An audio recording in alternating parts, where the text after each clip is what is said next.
বোতলটুকু হইতেছি ওই এক ভাইয়ের আর কি বাইকের তেল শেষ হয়ে গেছে, দেখি তাকে একটু হেল্প করা যায় কিনা।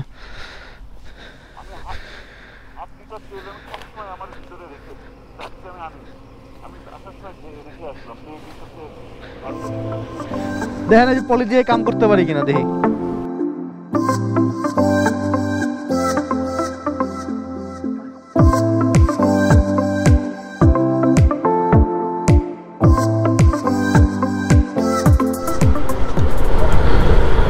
Good morning internet, this is Mahadi and welcome back to the channel Rid Road. So জনগণ, আমি এখন আছি মিরপুর 60 ফিটে। আর কোথায় যাচ্ছি আজকে সেটা অবশ্যই থাম্বনেইল আর ক্যাপশন দেখে বুঝতে পারতেছেন। আজকে যাচ্ছি হচ্ছে দক্ষিণবঙ্গের দিকে। দক্ষিণবঙ্গের বেশ কয়েকটা জেলা আজকে কভার করবো ইনশাআল্লাহ। যেমনটা আপনারা উত্তরবঙ্গের রাইড দেখেছিলেন, তবে এটা আজকের রাইডটা হচ্ছে ডে লং ট্যুর, মানে একদিনের যে আর কি কয়েকটা জেলা যতটুকু কভার করা যায়, হয়তো বা একটা দুইটা পর্ব আসতে পারে। উত্তরবঙ্গের রাইডে আমি আর কাঞ্চন ভাই ছিলাম, বাট আজকে আরেকজন অ্যাড হইতেছে, সেটা হচ্ছে সাদাত উজ্জ্বল ভাই নামে একজন। তো উনিও যাবে আমাদের সাথে আজকে। তো দেখা যাক আজকে যে কয়টা জেলা কভার করতে পারি। অলরেডি 5টা বাজে হচ্ছে আমরা আগারগা থাকার কথা, বাট আগারগা থাকতে পারি না বিকজ এখন 5টার ওভার হয়ে গেছে। বিকজ আমি যেই গ্যারেজে বাইকটা রাখি ওই গ্যারেজে তালা আবার নতুন লাগাইছে, ওইটার চাবি নাই। তো ওটার চাবি অনেক কষ্টে ম্যানেজ করে তারপরে হচ্ছে যে এখন বেরোইলাম আর কি। তো বেশি কথা না বলি, আগে আগারগা যাই, মিট করি কাঞ্চন ভাইয়ের সাথে। কাঞ্চন ভাই মনে হয় অলরেডি চলে আসছে, দেন বাকি কথা তো আবার সামনে হবে ইনশাআল্লাহ। আজকে দেখেন বিজয় সরণি আমি এক সিগনালে পার হয়ে যাব, দেখবেন কোনো সিগন্যাল ছাড়া পার হবো। এই দেখেন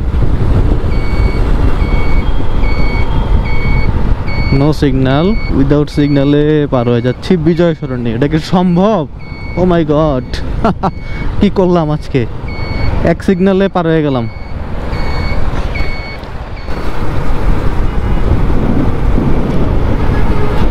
মানে ফ্লাইওভার থেকে দেখতে কতটা জোস লাগতেছে।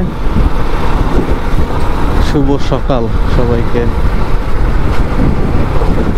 আসলে সকালটাকে উপভোগ করতে হলে সকাল সকাল বেরোতে হবে, আর যদি রাতে বের হন তাহলে সকালটা উপভোগ করতে পারবেন না।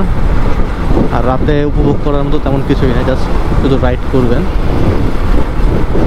সকালে বের হবেন মিষ্টি মিষ্টি ওয়েদারে, আর আরামসে চলে যেতে পারবেন, অ্যান্ড ইজিলি চলে যেতে পারবেন। চলে আসছি টোল প্লাজায়, এখানে টোল দিতে হবে। টোল দিয়ে দেন হচ্ছে আমরা এক্সপ্রেসওয়েতে ঢুকে যাব।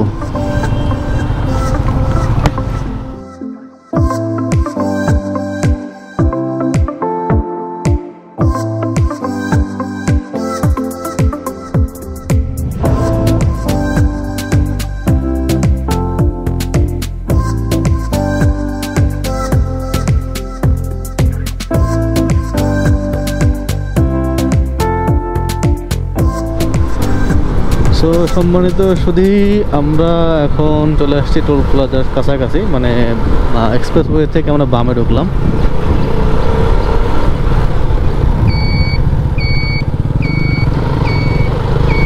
আবার ডানে স্পেশাল ভিআইপি লোকদের জন্য আর কি যত আয়োজন, ওটা হচ্ছে ভিআইপি।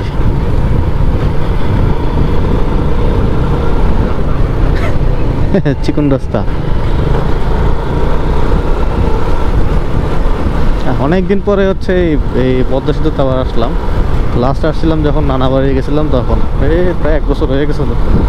তখন তো হচ্ছে স্পিড একটা লিমিটেশন, এখন হচ্ছে সব জায়গায় লিমিটেশন 60। এখন আর আপাতত কোনো লেন নাই, আমরা যে কোনোভাবে যেতে পারবো, তবে গতিসীমা 60 রেখে আর কি। তো ফাইনালি পদ্মা সেতুর উপরে উঠে গেলাম। ব্রিজটা এখন হচ্ছে বাংলাদেশের সর্বোচ্চ দীর্ঘতম ব্রিজ। ওই পার থেকে মানে ওইদিকে কিছুই দেখা যাচ্ছে না, মানে কুয়াশা। একটু ঠান্ডা ঠান্ডা পড়ছে, যে কারণে মনে হয় এখন কুয়াশা দেখা যাচ্ছে।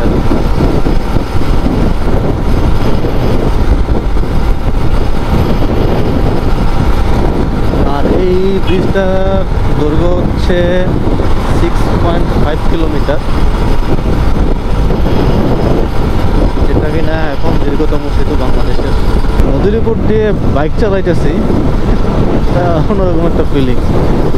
ধরে বসে আছি, পুরো রাস্তা ফাঁকা, বাট সাইডে চালাইতেছি, সাইড না 65, মানে অটোমেটিক 5-10 আপ ডাউন করতেই আছে।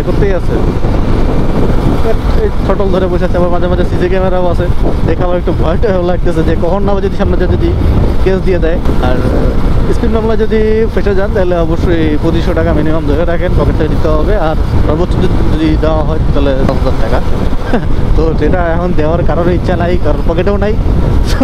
একটু সাইডে যাই, সমস্যা নেই, আস্তে ধীরে যাই, একটু হাওয়া খেতে খেতে যাই, নদীটাকে উপভোগ করতে করতে যাই।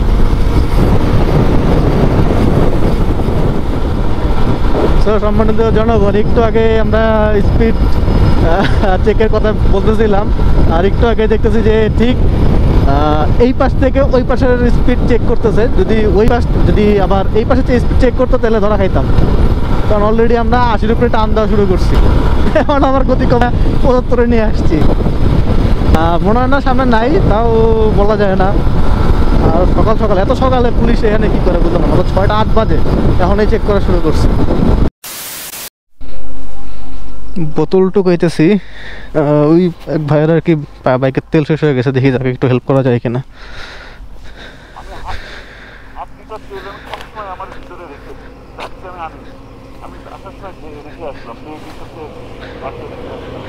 দেখেন এই পলি দিয়ে কাম করতে পারি কিনা, দেখি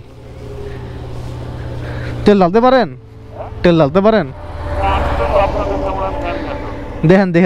দেখেন।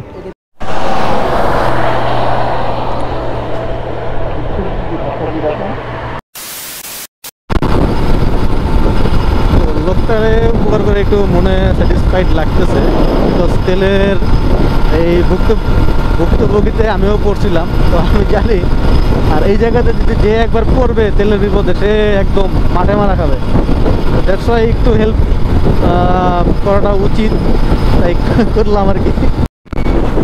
আমরা এখন বরিশালের রাস্তা ঢুকে গেলাম। খুলনা ফরিদপুর হচ্ছে সোজা চলে গেলে, যেদিকে আমার নানা বাড়ি, ওদিকে এখন যাব না, ওদিকে হয়তো আসার পথে টাচ করে আসা হবে।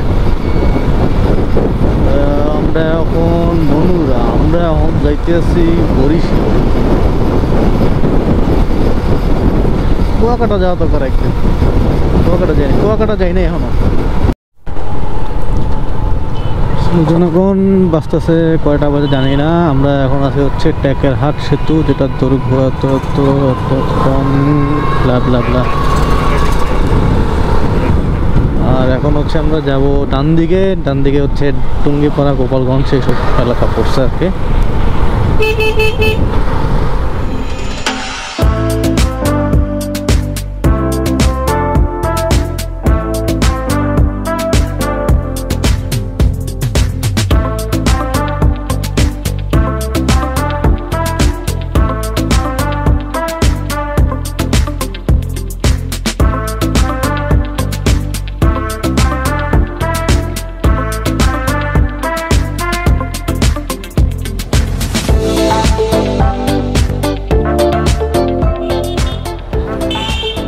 আমরা এখন আছি হচ্ছে পুলিশ লাইন, আর বাস আছে 8:20।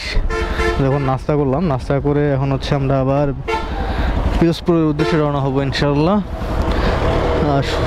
সোজা গেলে হচ্ছে গোপালগঞ্জ শহর। তো শহরে অনেক দেখছি, অনেক ঘুরছি, তো শহর আর দেখবো না, এখন চলে যাবো ডাইরেক্ট পিরোজপুরের উদ্দেশ্যে ইনশাল্লাহ। সো জনগণ, আমরা ঘোনাপাড়া থেকে বামে ঢুকছি, বামে হচ্ছে পিরোজপুরের রোড। আর পিরোজপুর এখান থেকে অ্যাপ্রক্স 57 কিলোমিটার শহর পড়বে আর কি। আর যাওয়ার পথে এরকম রাস্তা পড়বে, রাস্তার কন্ডিশন তেমন একটা ভালো না, হয়তো এর জন্য একটু টাইমটা বেশি লাগবে, বাট দেখা যাক কতক্ষণ লাগে। আর গতকালকে সম্ভবত এদিকে ধুমায় বৃষ্টি হয়েছে, যতটুকু খোঁজখবর নিয়েছিলাম বাগেরহাটের এদিকে ভালো লেভেলে বৃষ্টি হয়েছে। আজকে এরকম বৃষ্টি নাই, এতেই ভালো হয়েছে, বৃষ্টি হলে ঝামেলায় পড়ে যেতাম। যদিও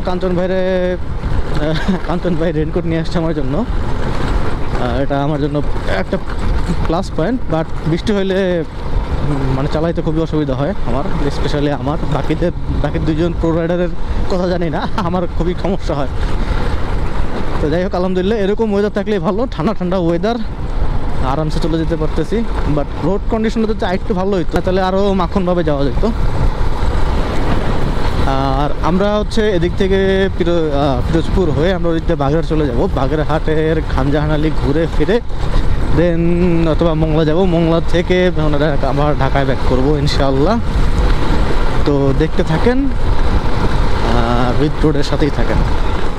তো সম্মানিত জনগণ, নানাবাড়ি চলে আসছি। এখান থেকে 8 কিলোমিটার দূরে হচ্ছে নানাবাড়ি, বাট ওদিকে যাওয়া মানে হাঁটার হবে না। দেখি গেলে তো গেলামই, না গেলে নাই। এই যে ডান আছে না, এই যে ডান সাইডটা, এই সাইডটা, এই দিক দিয়ে যেতে আমার নানাবাড়ি।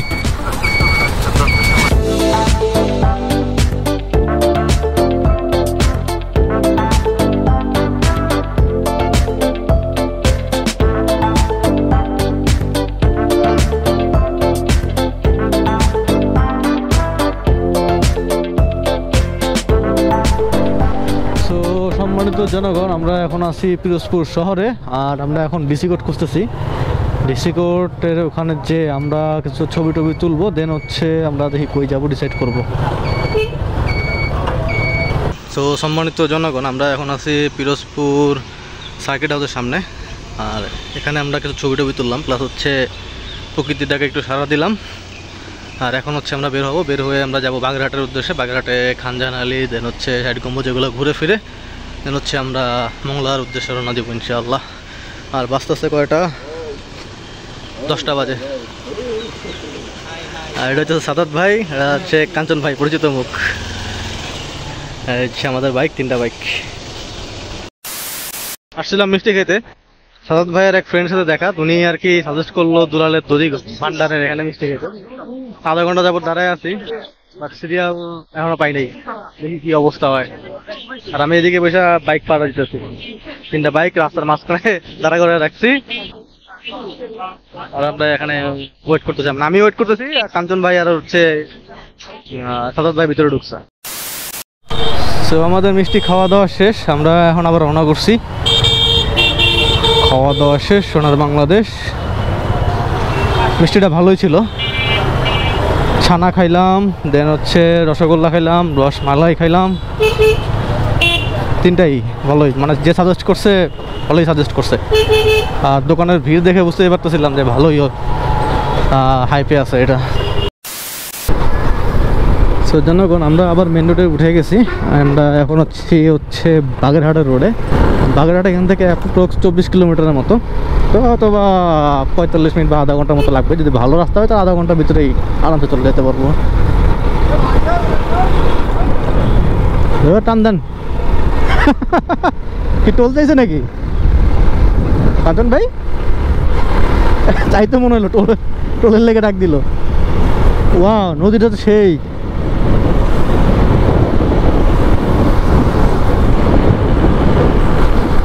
এই ব্রিজে উঠতে সম্ভবত টোল লাগে। আমি টানের উপর তো ছিলাম, এই জন্য আর কি তাদের ডাকটা কিছু শুনে যেতে। 20 minutes later. আমরা এখন আছি হচ্ছে পিসি। আমরা আছি এখন হচ্ছে সরকারি প্রফুল্ল চন্দ্র কলেজ, এটা নাকি বাগেরহাটে অনেক নাম করা, বিশাল বড় কলেজ, অনেক খেলাধুলা হইতেছে। আর ওই পাশে একটা পুকুর আছে ছোটখাটো, দেখতে খুবই চমৎকার লাগতেছে। আর এটা কি, এটা শহীদ মিনার।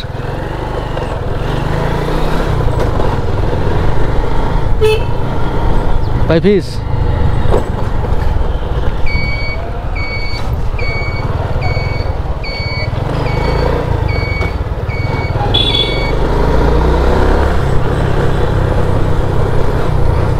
ফিল বুঝলাম না।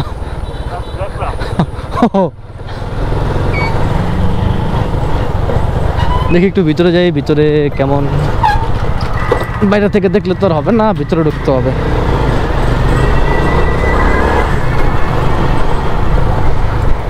সরকারি পিসি কলেজ, সবগুলো বিভাগ আছে মনে হয় এখানে।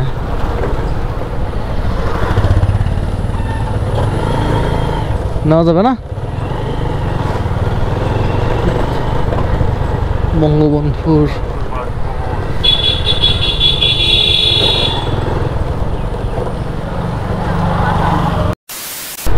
আমরা এই রোড ধরেই যাচ্ছিলাম, তো প্রতিমধ্যে আবার চোখে পড়লো সার্কিট হাউস।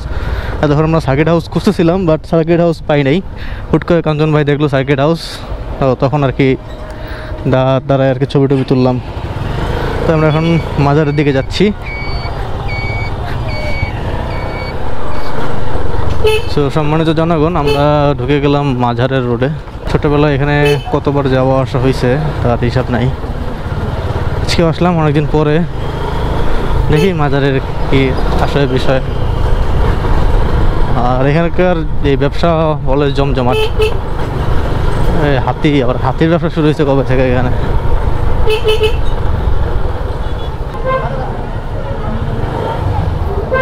এই সেই খান জাহান আলীর মাজার, এই সেই পুকুর যেখানে কুমির আছে।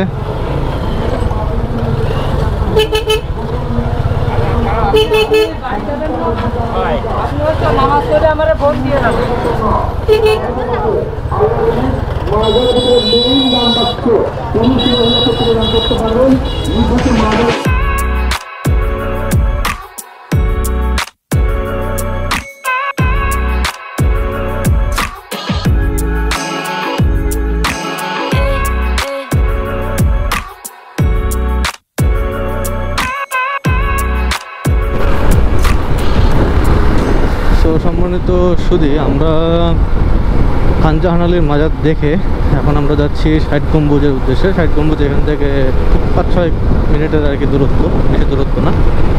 তো এখানে যে আমরা একটু ঘোরাফেরা করে আমরা চলে যাব খুলনা, দেন মংলা বন্দরে। তো আমরা বাইকটা পার্কিং করব, পার্কিং করে হচ্ছে আমরা ষাট গম্বুজে ঢুকবো।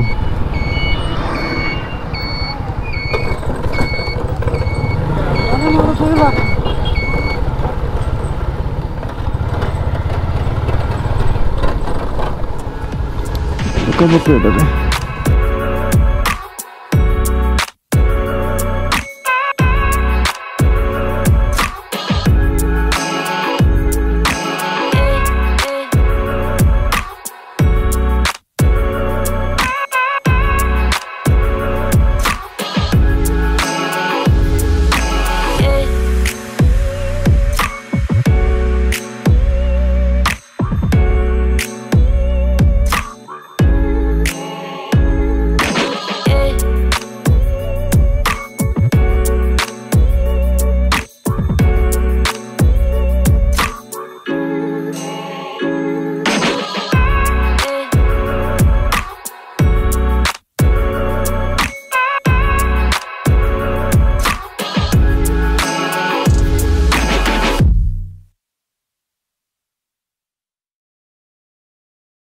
তো বাঁচতেছে এখন 1:57 বাজে। আর হচ্ছে এখন আছি ষাট গম্বুজ মসজিদে। এখান থেকে জুমার সালাতটা আদায় করলাম। ভাবছিলাম হয়তো অনেক আগে চলে আসবো, বাট টাইম মতো চলে আসছি। তো এখন নামাজ আদায় করলাম। তো এখন হচ্ছে আবার যাব খুলনার দিকে। খুলনায় হয়তো লাঞ্চ করবো আব্বাস হোটেলে, টার্গেট। সো জনগণ, বাঁচতেছে 2:15 আর আমরা এখন ষাট গম্বুজ মসজিদ থেকে বের হইলাম। আমাদের নেক্সট ডেস্টিনেশন হচ্ছে খুলনা মংলা। সো এখন ভিডিওটা আপাতত এই পর্যন্তই শেষ করতেছি। আর বাকি যে নেক্সট ডেস্টিনেশন সেগুলো আপনারা দেখবেন নেক্সট পর্বে ইনশাআল্লাহ। So that was the video. কেমন লাগছে জানান সবাই কমেন্ট করে। আর ভালো লাগলে একটা লাইক দিয়েন অবশ্যই। So hope you enjoy this video. If you enjoy this video, give me a thumbs up and comments below. And until the next video, peace.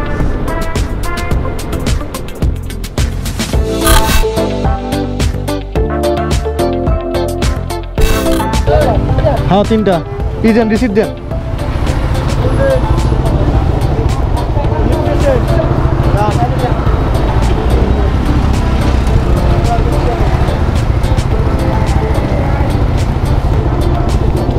নাগান। তো এই ব্রিজটা পার করতে আমাদের টোল দিতে হলো পার বাইকে 10 টাকা করে। টিকিটটাও নিয়ে নিলাম, বিকজ এইসব ব্রিজে অনেক সময় বাইকের টোল থাকে না, বাট অনেকে বাইকের টোল রেখে দেয়। তো যেই কারণে আর কি টিকিটটা নেওয়া। আর আরেকটা কারণে নেওয়া, সেটা হচ্ছে গতবার যখন আমরা উত্তরবঙ্গে গেছিলাম তখন এরকম একটা বাইকের টোল দেওয়া লাগছিল। এখানে 10 টাকা সরি 5 টাকা টোল দিছি, বাট টিকিট দিছে তারা হচ্ছে মাঝারি ট্রাকের। যারা উত্তরবঙ্গের ভিডিও দেখছেন তারা হয়তো বা রিলেট করতে পারতেছেন।